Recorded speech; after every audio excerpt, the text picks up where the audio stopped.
on, everyone? Welcome into another episode of the Dairyland Drive podcast. Collin, Mike, Riley, as always, with you to talk a little Packers and the sports world in general. We're recording this on a Sunday. Family night happened last night at Lambeau. I think about 60,000 crazy families took their kids for like a 2.5-hour practice, stayed through fireworks, and got somewhat of a show. We'll talk about it a little bit, but overall was a I guess a good weekend. But from your guys' perspective, how has your weekend been? Friday, Saturday, Sunday, before we start the week here. Weekend's been good. Got out on the water yesterday for a few hours. That was good. Got a short week coming this week, so happy about that. You can probably guess what I'll be doing. Same, pretty chill weekend. Weather's nice, nothing crazy. Kind of school starts in 2 weeks. Football starts next week, practice. So I'm just relaxing as long as I can here, soaking it all in before craziness starts. I heard Riley say same to you, Mike. Does that mean Riley will also be hitting the links and go golfing as well? That was directly after Mike said, you know what I'll be doing. Riley said same, but I'm guessing that's not the case probably. Riley probably hasn't golfed since my bachelor party, and he kind of like half golfed. Is that true? Correct. That's correct. He just kind of had like a few select hits during that as well. But Mike was in my group, I believe. We did okay. It was a long day, long 18, kind of a rough course there at the Dells. So it wasn't the best that we've been to, but that's a whole nother topic. That night of the bachelor party. But all right, well, let's get into it. Family night. I don't know what your guys' takes are, Mike. I know you had something right off the bat, so I will just give you the floor right away to kind of kick off the conversation about family night, because I know some Packer fans like family night. I'm sure the ones that have kids and don't want to pay $200 a kid to go to Lambeau Field during the regular season probably love it because it's still getting inside Lambeau. It's still under the lights. It's still cool. But let's be honest, the practice side of it, at least from like watching from home, was kind of tough. I made the rookie mistake where I had the local NBC broadcast on, and there was freaking commercials. Okay. You're leading right into my question. I was going to ask, how did you watch it? So you answered. Riley, how did you watch it? Packers.com live stream. I switched to that. I switched that like halfway through because I was so pissed about the commercials. Yeah. Were there less commercials on streaming? So when they went to commercial, they just had like just the video going. So it would just be whatever the cameras were from the sideline. I think sometimes they had like an end zone shot, but NBC broadcast, obviously commercials. So I was like, this is bullshit. I hated it. Switched to the Packers.com, and it was definitely better. So I learned like near the end of practice or after, I saw Peter Bukowski had tweeted, like, if you're watching on TV, you're missing out on a lot of stuff. So obviously, note for next year, don't watch on your local TV channel. No. Find a way to stream it. I think watching on TV, there was more commercial time than practice time. It was fucking stupid. I was so pissed. During like team periods for like the ones, it would just be like, all right, let's take a random break, and then they'd be gone for 10 minutes and they'd be done. The one. So yeah. So there's a lot that I obviously miss. It grinds my gears. It's so stupid. And don't get me wrong, I love Wayne Larrivee. Love listening to him. I think he's one of the icons of like radio guys, but like for this night specifically, like I didn't really care what him and Rock talked about like all night. I just wanted to see like what was going on down the field, like the camera shots. They were like showing the quarterbacks throwing it to the net when like special teams and stuff was going on. Like I didn't really care about the quarterbacks throwing it into the net.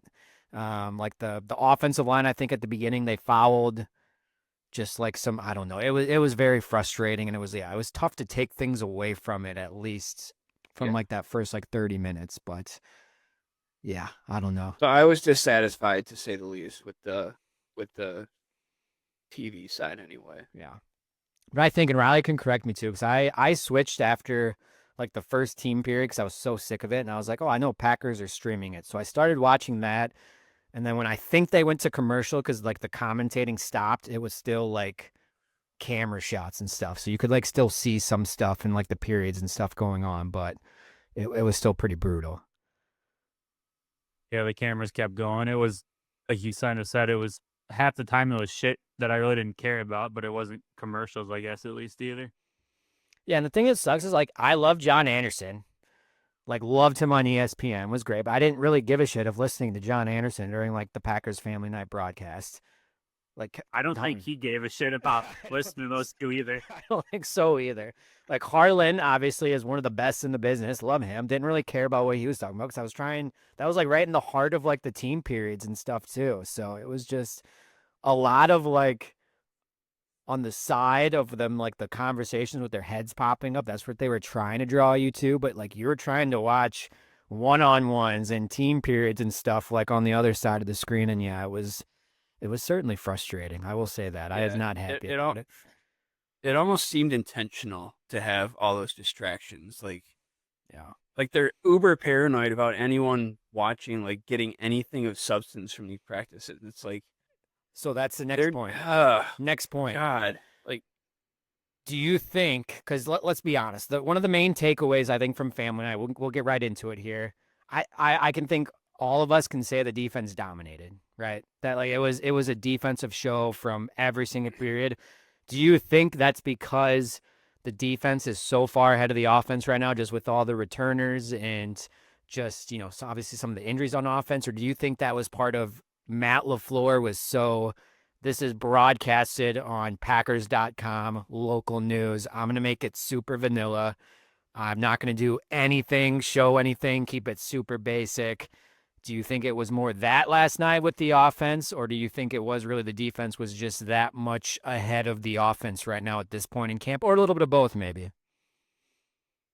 I mean, I think it's a little bit of both. Yeah. I think the general kind of point is that I think generally defenses are ahead of offenses to start training camp for most teams, right? I mean, that's just what I've heard. I don't go to football practices. I mean, I'm not a coach or anything, so Riley can probably speak more to that. But yeah, I mean, I think Matt I think he might even said like we're gonna keep it like super simple. We're not gonna obviously like show anything that we're really working on behind the scenes. Yeah. Definitely a little of both. I would say the only thing that stuck out to me, offensive, because yeah, like Mike said, and he's right, and everybody's right. Defense is always ahead to start. The only thing that stuck out to me, the offense for it was super vanilla, blah blah blah, whatever. The offensive line's not good right now, and like I get that they're young in a couple positions. We have no idea how it's going to shake out, and I don't know if Colin will bring up at some point in time LaFleur's comments about basically a nice way of saying they fucked over Jordan Morgan last year. Of course, they did. Um, yeah, the offensive line is the weak point of the offense right now, which is not a good sign. It should be probably the strength. So, young pieces, new pieces.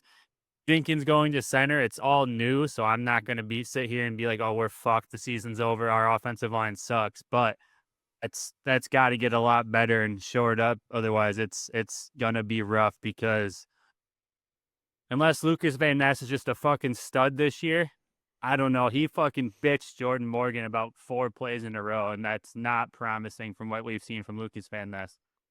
Yeah, I mean, one point I just want to tack on to that is last year, like in training camp at the start, we heard how dominant the defensive line was, right, against offense, and look how that turned out during the season. So I'm not going to get too worked up over it just yet, but yeah, I mean, offensive line they need some work for sure. Yeah. And again, I think it's pretty early days with all those guys playing in the spots that they're potentially going to play at. I mean, Elton Jenkins missed, you know, at least the first couple practices, you know, playing center for the first time since college. Banks has been in and out with the back injury. We've seen Rasheed Walker. We've seen Jordan Morgan now at left tackle. Sean Ryan, I know, has been a little bit mixed. Jordan Morgan at right guard. Really, the only stable person has been Zach Tom at right tackle, right? I think for the most part to start camp here. But yeah, we'll jump right into it because I think this Jordan Morgan saga just continues to like just be one of the top storylines, like practice after practice, week after week since we recorded last week. He was really getting no reps with the ones. Rasheed Walker goes down with the injury. The last, 3 practices now, at least two or three practices now. He's getting a bulk of the 1 reps. Been some ups and downs. I guess just where are we at with that with Jordan Morgan? Is this like, let's just ride this out? Let's give him all these reps as much as possible. I think he can be the guy moving forward. Or do you think we've seen enough where, I don't know, is he a better guard than he is a tackle? I know it's probably crazy to say because it's super early, but he did struggle. But again, I think that's kind of goes with it. I mean, I would expect struggles at this point. Maybe not struggles against Lucas Van Ness walking you back, to Jordan Love 3 or 4 plays in a row, but. He's finally getting those reps, but it's just a crazy situation, I think. Riley mentioned the Matt LaFleur comments about relearning left tackle position after throwing him in 3 different positions last year. Just overall, offensive line. Jordan Morgan's obviously the big storyline right now. Where are we at with that? Well, just from this last week, from when we recorded last week to now, seeing him get some reps, just like reading about it in practice.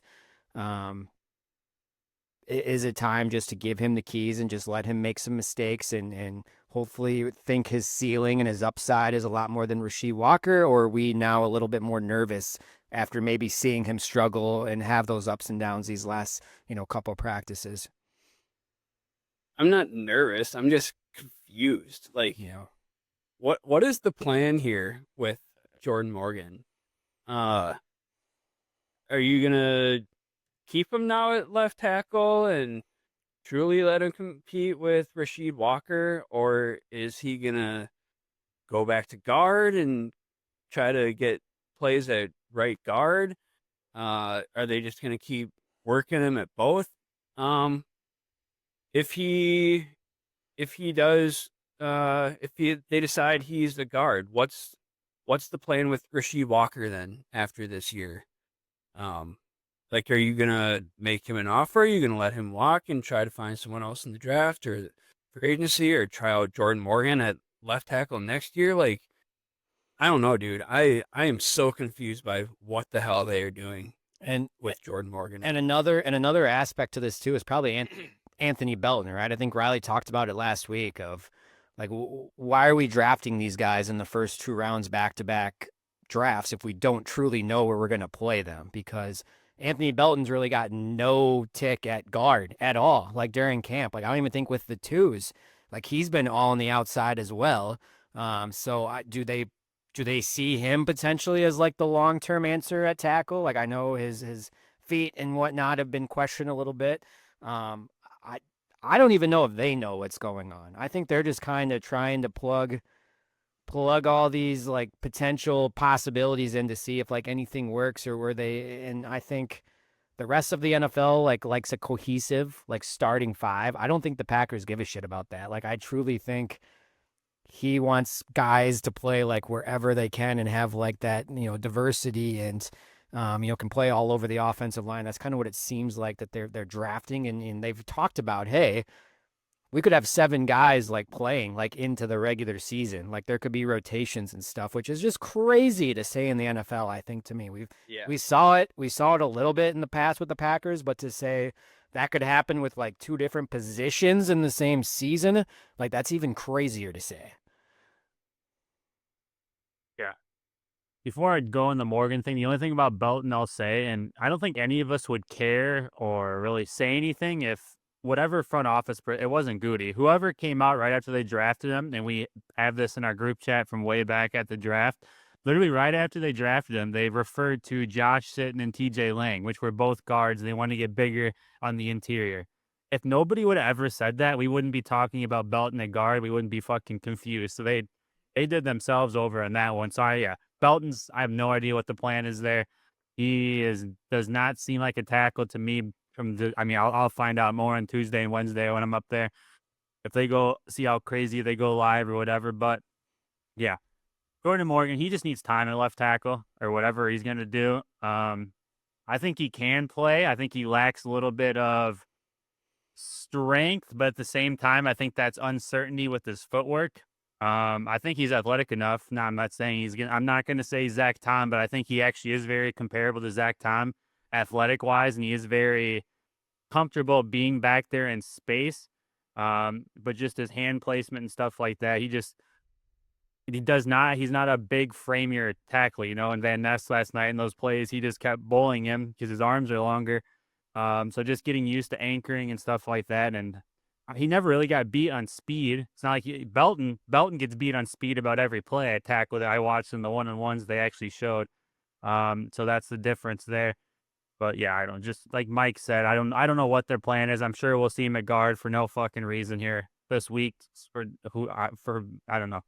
I don't know. I'm at a loss of words and what the fuck they're doing. He just needs time at left tackle. I don't know if he can play this year. I don't know how far along he can come in 2 or 3 weeks because, like we kind of just said, besides like the last 3 days since Walker got hurt, he was fucking around inside a guard again. So he'd be on day like 4 and 5 this week. So see how big of a jump he makes. Maybe in I mean, if Walker's hurt at all, I would assume he won't play the first preseason game for sure. But hopefully we get a good solid full half out of Morgan at left tackle and we can see. And yeah, he just needs more time. I think footwork's fine. It's just now getting what he has to do strength wise and understanding the difference between college and NFL defensive ends, obviously. Let's talk a little bit more about the offense, at least what we saw on Family Night and some of whatever the broadcast showed or Packers.com showed. One thing that stood out to me as well is I really don't think there's going to be a learning period for Matthew Golden. I really don't. I think the training wheels are off, and he is going to be such a big part of the offense. Like, I think snaps-wise, he's going to be up there of leading the snaps for, like, receivers, just what I've seen and where they've, like, played him. One other thing, though, that stood out to me, got to talk about Jordan Love. I know there's been so much talk about him working on his mechanics this offseason. I thought almost every single throw he made last night was the footwork was off, the balance was off. He wasn't like finishing through. It was all off the back foot. It all looked like old Jordan Love, at least to me. I don't know if you guys picked up on that as well. Like you can watch.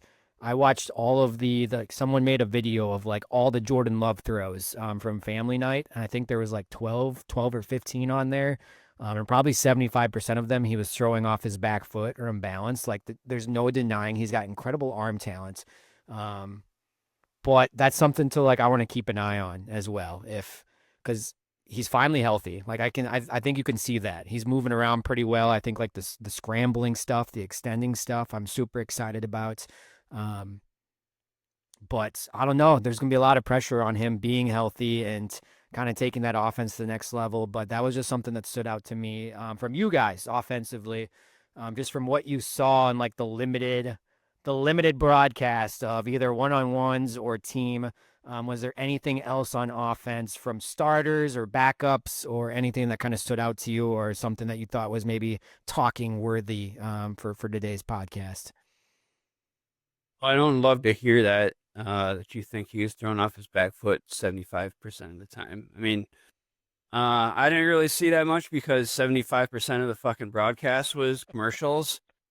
So I didn't really get to really see that much. It's just so stupid. I thought it was interesting. I saw somewhere today that I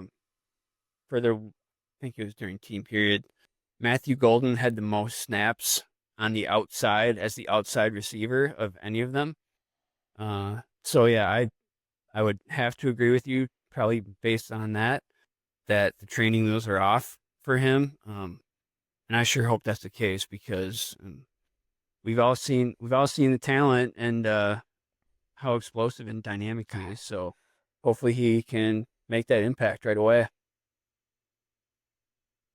Yeah. Yeah, I'll agree, Collin. Yeah, he was kind of just. I think that's just how he is. But I've heard interviews from his quarterback coach. His quarterback coach was on Jordan Love's quarterback was on ESPN last week. Said he's as the strongest arm, and he works with all the best quarterbacks, that like stronger than Mahomes, everybody. So, and I think that he kind of brought up like that's kind of how how they get him to back it off. So I think it actually might be that is what he works on. I don't think he can step into throws. I think he throws too hard that's what gets away. So I think that's actually part of his footwork. That is his thing.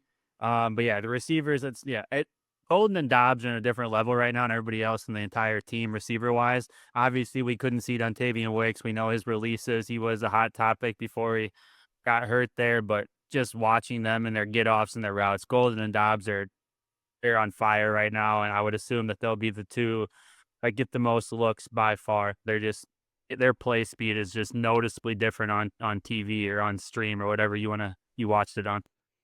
Yeah, and Golden's hands too. I think he made a couple of plays over the middle even, which is like exciting to see, like those intermediate like 8 to 10 yard routes like over the middle with traffic. I think he made a nice catch last night where the hands prevailed a little bit.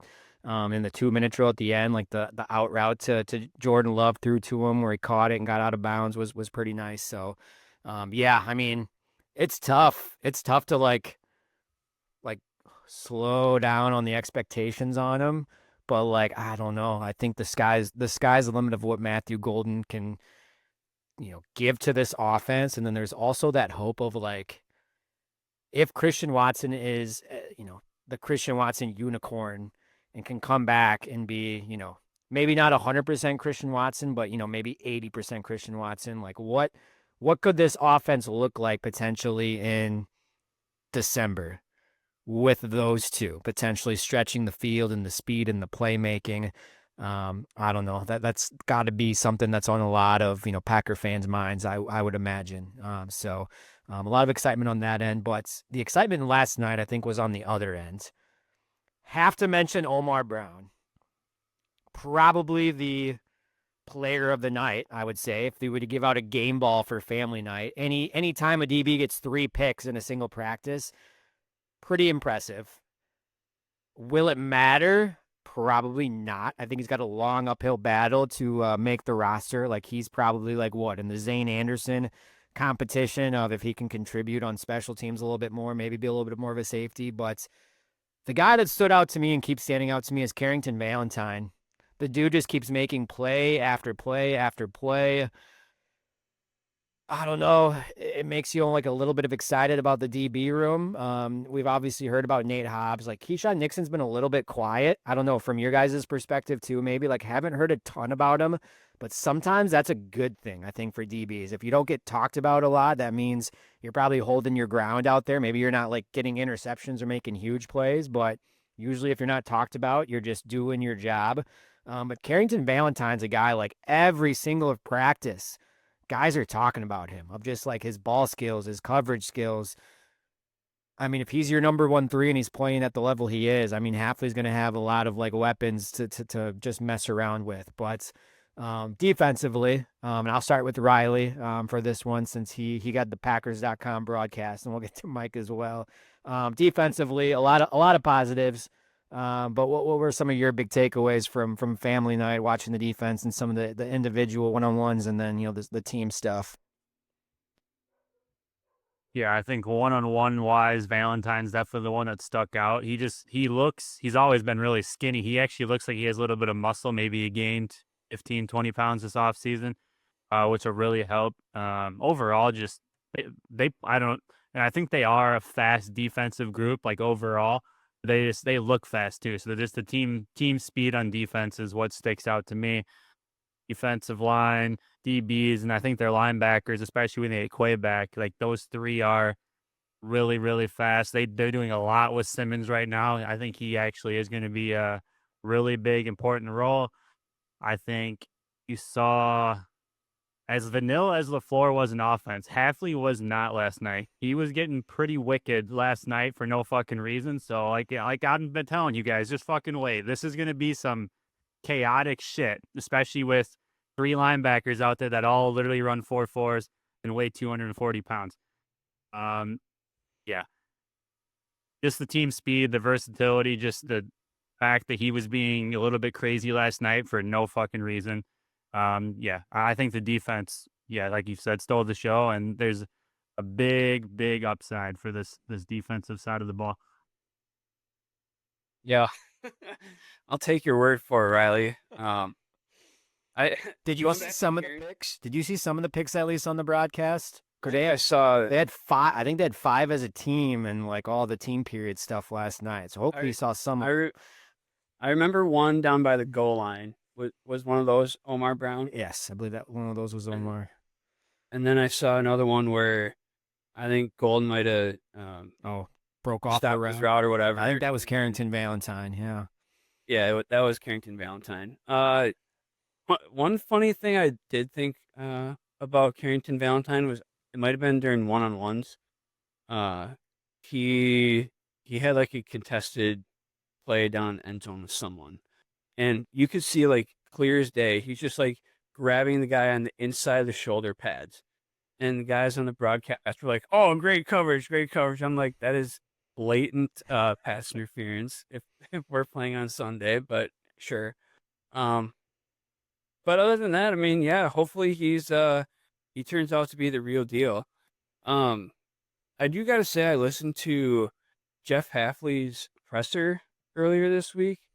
I do appreciate listening to him a lot more than Matt LaFleur. He goes into a lot more detail and gives a lot more detailed answers than Matt LaFleur. And I mean, if he was available and we needed a head coach, I would love to have Jeff Halfley as a head coach, because I mean, if he's going into that much detail in a press conference, just imagine like all the little details he's going over, like in his meeting rooms and whatnot.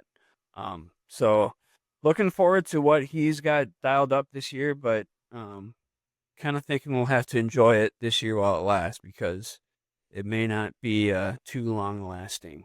Yeah. One thing I think I did see, one of the first parts of practice, at least on the broadcast, was the one-on-ones with the D-line and O-line. 99, is that Sorrell? I'm pretty sure that's Sorrell. He worked Anthony Belton a couple times, I think, on one-on-ones I saw when they were showing both groups of the offensive line, defensive lines going against each other. So that's always good to see too. I think Baron Sorrell is going to just be a dude. I think he's just going to play hard, be like that guy that you just love to have on your team, and be like a good contributor. So excited to see. And will Quay finally start practicing a little bit more with the team stuff so we can see all of them together, of the athleticism of Simmons, Quay, and Cooper. I mean, if you just look at like Packers linebackers, like over the years in our lifetime, like have we ever had potentially a linebacker group that athletic, that fast? I don't think anybody in NFL history has. Yeah. Yeah. It has a lot of potential. So one, of course, will they stay healthy and be able to play each other, and in how many games they'll play together. I think that's a huge asterisk, but the sky's the limit, I think, of what he could do with them and all of the, all the toys that he has. But before we get going to any final thoughts, Riley freaked out of McManus missing the first extra point. I don't think they counted that. I think that was part of like the warm-up, the walkthrough warm-up that they do before the game. And then he just like dominated as he has all camp for the remainder of his field goals. I think he's like 35 for 35 or 37 for, or no, 35 for 36 or 37, 38, something like that.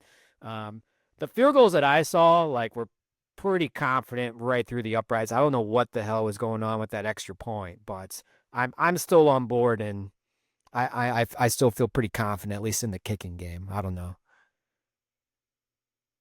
Yeah, I guess it didn't count because it wasn't an in-game sit. They didn't run him out, whatever. It was like just a warm-up before. I just said that because they panned to his like close-up, like on us right now, and it looked like somebody shot his dog in front of him after he missed it that bad. I was like, oh Jesus, like is he broken? Did he just break himself? What happened? Yeah. It was bad. He looked like he was about to start crying. Yeah. All right. Well, hopefully he keeps being the savvy veteran that he has. Before final thoughts, Riley, is the upside of Luke Musgraves in the passing game, how big of an impact do you think he can have? Like, he was all really that they had, him and Fitzpatrick last night without Tucker Kraft. Do you think he can have like any sort of impact in the passing game, at least out of like certain situations? Like, I know they keep talking about they want to play a lot of 12. And I know you're completely out of him on blocking and being like an every, 3-down tight end. But is there some sort of upside, or have you seen anything? Because they've talked about how good of a camp he has had. What does that mean? I don't know, but upside wise, at least as a receiver, I would think he would have to at least add something to this offense. I think to twist your question, I think his upside needs to be if he can block, because his only purpose, because he's never going to out snap Kraft, right? And obviously, I think we can all agree there's probably 3 receivers they could put out there with Kraft that would be better than Musgrave being in there. His benefit is, does the other team respect him as a blocker and to bring in enough to bring in a third linebacker? Because then he can take advantage of that. A linebacker is not going to guard him. But if a team doesn't respect his blocking and they can leave 5 DBs out there and only have 2 linebackers, there's no reason to have him out there. So him as a receiver, I don't fucking care. He has to prove that he can block. And if he's in the game with Kraft and you see 3 linebackers, that is a win for the Packers, because he will beat a linebacker or a strong safety one-on-one. But if it's out there and there's the nickel guy, there's 5 DBs, he's never going to do anything for it to matter. So if he gets better as a blocker and he forces defenses and other teams to actually respect him enough to, all right, we're going to have to go to our 7-man in the box front here, whether it's a 3-4 or 4-3, like that's what he's got to do. But if the team can sit in a 4-2 with 5 DBs, like there's no fucking point for him to ever touch the field. They're going to play Fitzpatrick because like they did last night, because he's a better blocker already. So if he can stay healthy, we just haven't seen him. He's been hurt for like this is his 3rd year, and he's kind of like Morgan last year. He played a little bit, got hurt, played a little bit, got hurt. We don't know, so he hasn't had much time to block. But if he can get better as a blocker, and literally just teams actually respect him as a second tight end and have to play with 7 bigs, they can take advantage of that. But if other teams don't care, then I don't fucking care. Get him off the field because he doesn't deserve to be out there. Okay. Mike, I got one for you as well. Yeah. All right. Hit me. Is the running back room a little bit more murky now with Marshawn Lloyd injured, Emmanuel Wilson kind of battling some injuries now, bringing some of these other guys from the outside? Do you still feel pretty confident of your initial 53-man roster of who you think is going to make the team, or is it just a little bit of a head scratcher now behind Josh Jacobs for the running back room, just what we've seen these first 2 weeks? It's a head scratcher for me, for sure. No, Riley says no. I fucking like it more. The waiver guys runs fucking hard, and Amar Johnson, if they give him a fucking chance, he is so fucking fast. He is so much flastier than just give those 2 a shot. Give them the fucking ball. They're better than the 2 backups from last year. Sure, you might feel that way, but how do the Packers feel? That's the question. Yeah. It's murky to me of what they're thinking, of how they're going to roll with it. Yeah.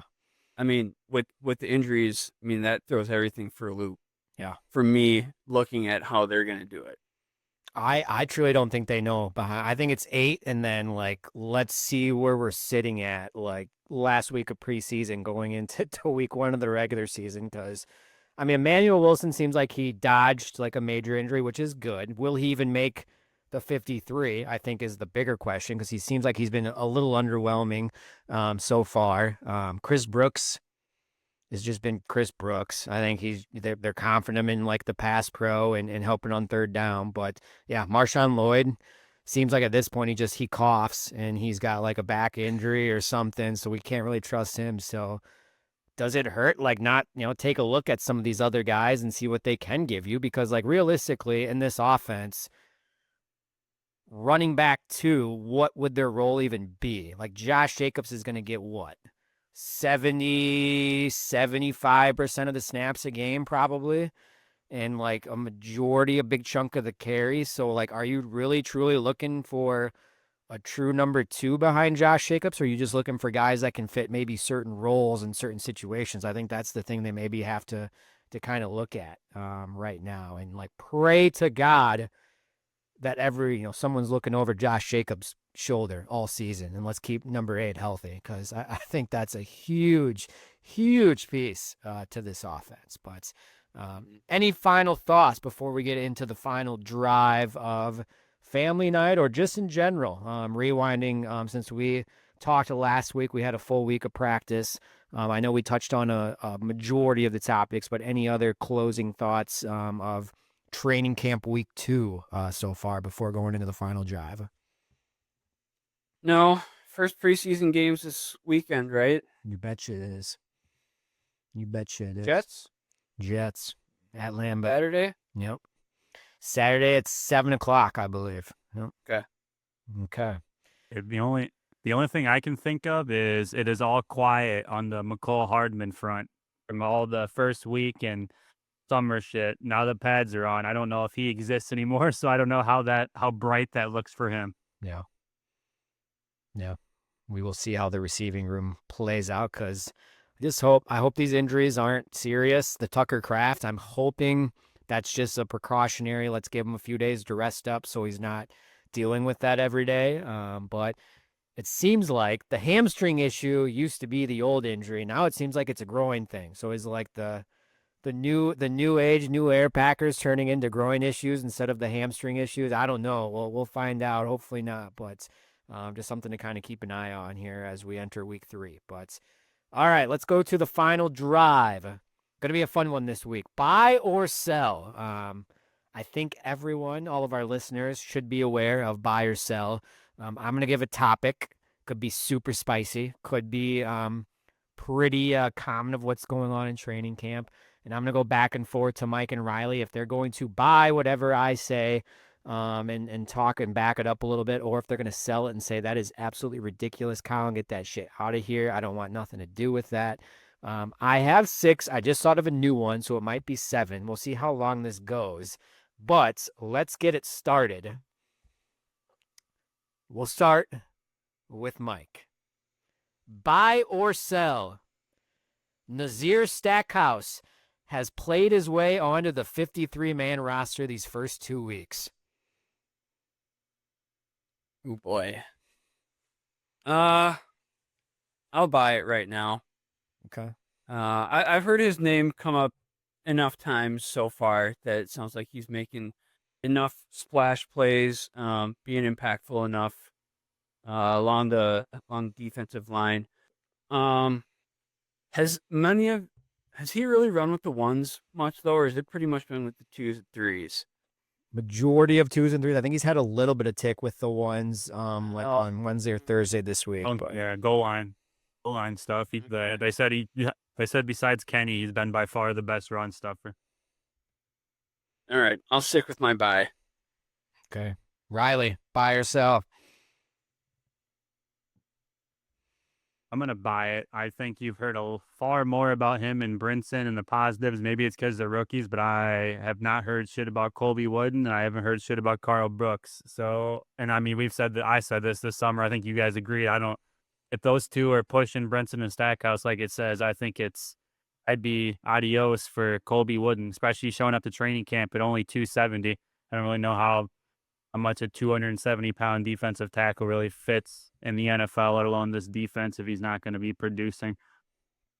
Okay. Let's go to our next one, staying on the defensive side of the ball. Buy or sell? Carrington Valentine is the Packers' best coverage corner going into the 2025 season. Who do you want to go first? Riley, we'll start with you. I'm going to sell that. I think I'd still put him 3rd until he just has to prove it. I don't know. I still think it's going to be Nixon. We haven't heard about him, and I think that's a good thing. He isn't not getting interceptions, but I think the fact that you just haven't seen his name or anything means he's not getting beat very often. And then I think Hobbs is just, there's been so much. He's so physical. I think he'll be, I don't know. Valentine just has to prove it to me still. He looks, like I said, he looks bigger, looks stronger. That's always been his thing. But he has to, I have to see him in person, and I will this week. I have to see him in person if like what my eyes told me on the screen last night. Yeah, I'm selling that too. I think probably Nixon's he's gonna keep his CB1 title that he's been chasing here for a little while. There was one day they talked about how he was draped all over Matthew Golden. I mean, Golden made the play on him that one particular instance, but I mean, if you're draped on Matthew Golden, that's a good sign. Okay. Next one. Go on the other side of the ball. Buy or sell. Jordan Love in year 3 as a starter is primed to finish the season statistically as a top 8 quarterback. Mike. What I mean, what statistical categories are we using here? What are the main ones? Yards, touchdowns. Yeah, I'll buy that. Okay. Put up or shut up time now. Year 3 as a starter. You're healthy right now. Got a shitload of weapons around you that have played a lot of football together. Now it's on Jordan Love to put it on him and be that top 8 QB statistically. So yes, I will buy that. Riley. I'm going to buy it as well. I'm not as confident because of my concerns with the offensive line that I brought up earlier that I just don't know yet. But just because I think they can get better if they get put in the right spots and get more reps together, I think they'll be fine. I'll go buy, kind of like Mike said. I think his weapons are all old enough now. We all have talked about how high we are in Tucker Kraft. Golden's a stud. Dodd looks like he's not whatever the hell was happening to him last year. He looks pretty locked in, and I think his ceiling's very high. So yeah, just the weapons have all taken a big step. I think those two specifically are gonna, like I said earlier, are gonna be major players this year in the NFL. All right, bring it back to you, Riley. Staying on the offensive side of the ball, buy or sell. Matthew Golden will lead all rookies in the NFL in both receptions and yards.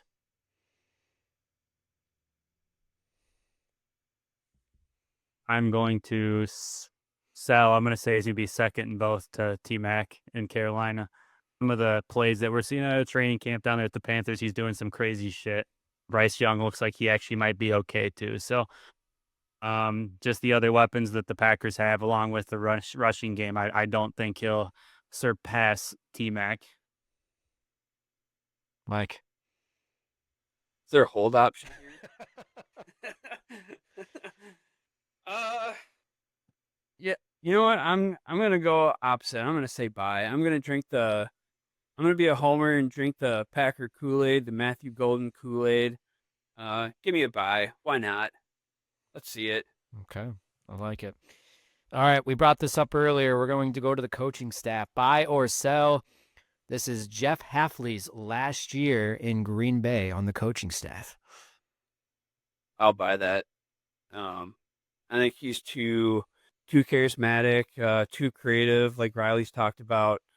I think even the Packers are like a middle of the pack offense. I think someone's still gonna go out and try to get him next off season. Yeah, I'd buy that as well. The defense, and he's going to show, I think, and yeah, just with how he is interviews, he's a very, very good candidate to get plucked. I would imagine with how he talks to the media, he probably gives a pretty good interview as well. He seems pretty confident in everything he says, and he can articulate well. So I would assume he would, whether he believes it or not himself, he can lay out a pretty vision to bullshit some team into hiring him. All right, 2 more. Let's zoom out a little bit as a whole. The NFC North. Riley, buy or sell. The NFC North has 3 of the top 10 defenses in the NFL in 2025.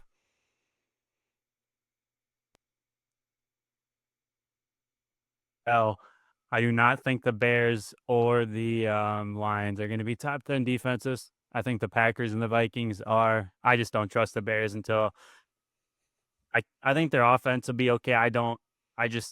There's so much bullshit coming out about the stuff that they're making their defense do, like up downs to start practice and shit. Like it's like 1960. Like they're gonna respect that at all. And then just I don't know. The Lions just like, and they already had an injury. Like I don't know. They just like they just can't stay healthy. I don't know. And they don't have a pass rusher opposite of Hutchinson for anybody to give a shit about. So Hutchinson's gonna get doubled every play. I don't know. They just don't have enough that aren't hurt already for me too. And basically replacing their entire defensive staff except for linebacker coach turned into DC. So I just think they have both teams I mentioned have a lot of new things to happen, and I just don't know. Mike. I'm gonna sell it as well. I think I have more confidence in the Bears being a top 10 offense than Riley does. I don't think I have that much faith in the Lions being a top 10 offense because, like Riley said, Defense, right? defense. Yeah, excuse me. Yeah, defense. Because of the injuries, the loss, the coaching loss. Who knows what that's going to be like? I don't know. I feel like even though Flores, like everyone jacks him up, like I feel like someone's got to figure him out at some point. Like I don't know. I just don't respect the Vikings. Period. I'll believe they have a top 10 defense when I see it. And as far as the Packers go, we've had so many preseasons where we're like super excited about the defense being top 10. And I know last year I think they were in some categories perhaps. But I'm kind of jaded as a Packers fan getting all this hype year after year after year about the defense being so good. So I want to see him do it again before I really have belief in them being a top 10 defense. Okay.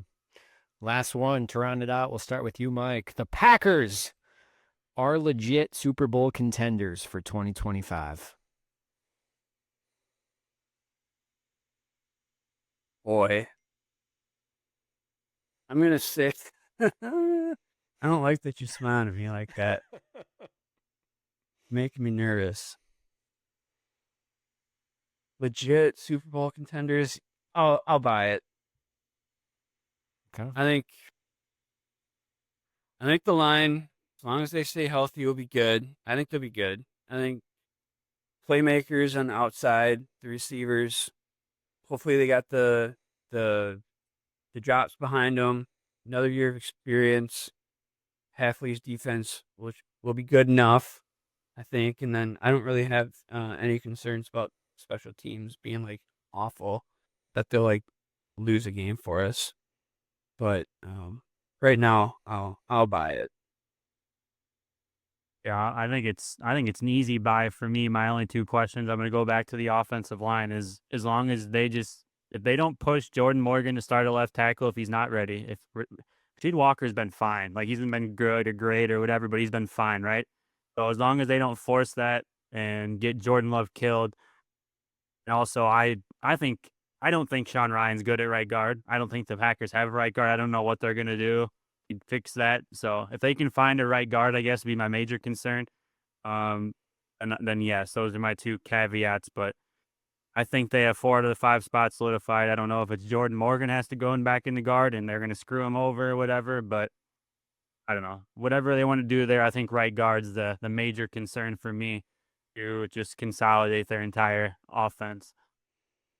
All right. And that is our final drive, buy or sell segment. I want you to let us know of each of those questions if you would buy or sell. Comment. We want to comment. Max, Sam, anyone that listens on a weekly basis, all of our listeners that we appreciate, let us know. Would you buy or sell, or just what you think of the first 2 weeks of training camp so far for the Green and Golds? Zooming out as a whole, Mike mentioned preseason is coming up upon us. Week number 1 will be against the Jets on Saturday at Lambeau Field, 7 o'clock. We'll break that down in next week's episode. Give our kind of full recap and takeaway.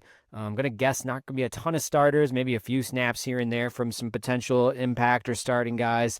But we'll kind of just give our instant reaction, maybe give some game balls who helped their chances maybe of making the roster, who hurt their chances. And then, yeah, well, before you know it, guys, it's going to be week 1 against the Lions. We're like closing in on like a month away here. The summer is slowly closing and fall is creeping up upon us. But zooming out as a whole, we will talk a little college football in a few weeks, but just in general from the sports world, do we have any closing thoughts or anything you wanted to mention before we get out of here? No, but I do have a question for you, Collin. Okay. Just going back to the final drive real quick. Okay. Is there any one of the categories that you feel strongly about on either side? For the buy or sell, or just Yeah. Yeah. Are you buying easy, selling easy on any of the categories? When you're really passionate about? one that I'm really passionate about? I am. I don't know. I think I'm going to go back to the Jordan Love one.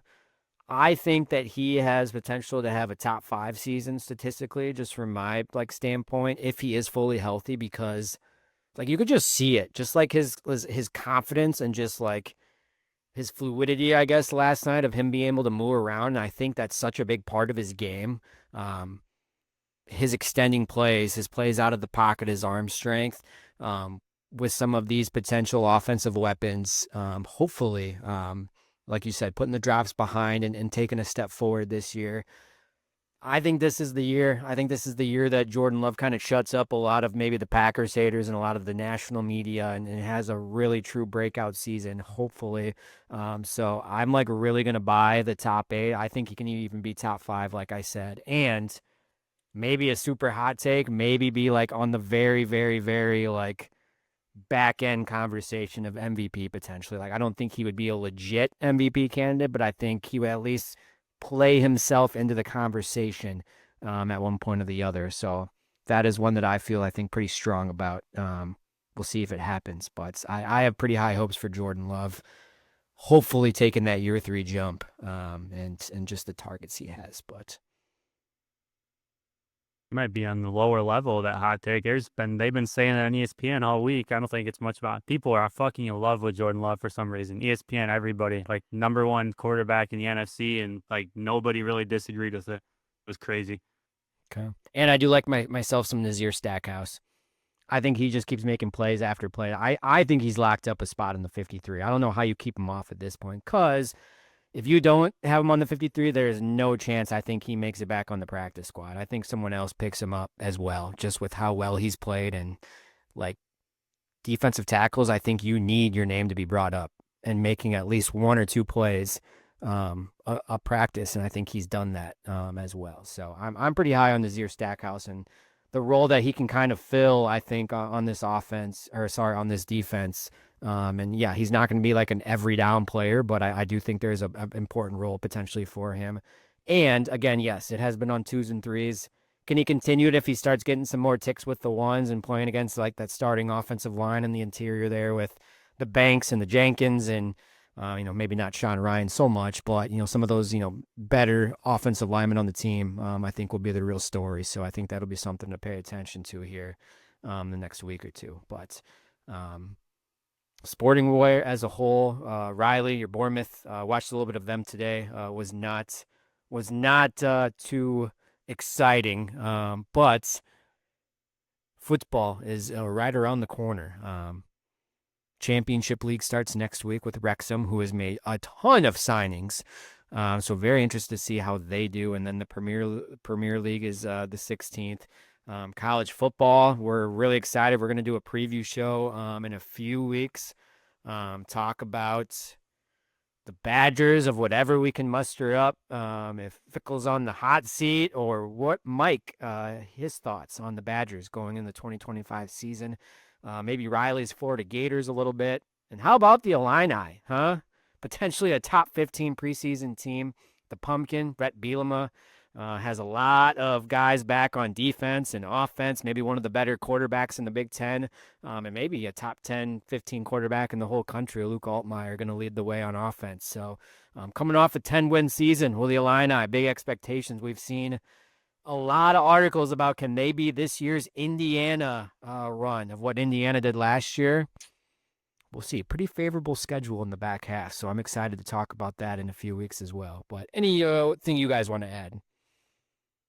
That argument pisses me off so much because nobody had fucking Indiana as a preseason ranked team, let alone top 15 like Illinois is going to be. Yep. This year's Indiana. It's dude, everybody thought Indiana was going to suck last year, literally be 6-6. I don't know why people act like it's the same argument. Illinois is actually got NFL, like 2 or 3, maybe 4, legit talked about first or second round draft picks if they have talent. So I don't. That Indiana thing, which I'm fine with it because it means they'll make the playoffs, but it makes no fucking sense. Mike, how's the golf game? Any good rounds this week? I didn't get out this week. Didn't get out this week. But I'll get out at least twice this upcoming week. So looking forward to it. Okay. Summer is rearing down, but still plenty of time to get out in the links and swing the clubs here for several months. So, okay. Well, Riley, he will be at training camp for sure this week, a few days. I'm going to try to make my way over there as well. We'll break down week 3 training camp and week 1 of the preseason next week's episode. That's really what it's going to be these next several weeks here, breaking down preseason games until we get to the regular season and week 1 against the Lions. But a lot of fun things to talk about here in the coming weeks. But that's all we have for this episode. Keep giving us those 5-star reviews, comments on any segment of the Dairyland Drive podcast. Keep sharing to anyone you can think of. We want more and more listeners to listen to the Dairyland Drive podcast on Spotify, Apple, YouTube TV, or not YouTube TV, maybe someday, YouTube, just the channel. However you want to listen to Dairyland Drive, keep sharing it in that way. But as always, Collin, Riley, and Mike, thanks for listening to this week. We'll see you on next week's episode. Have a good one. Love y'all.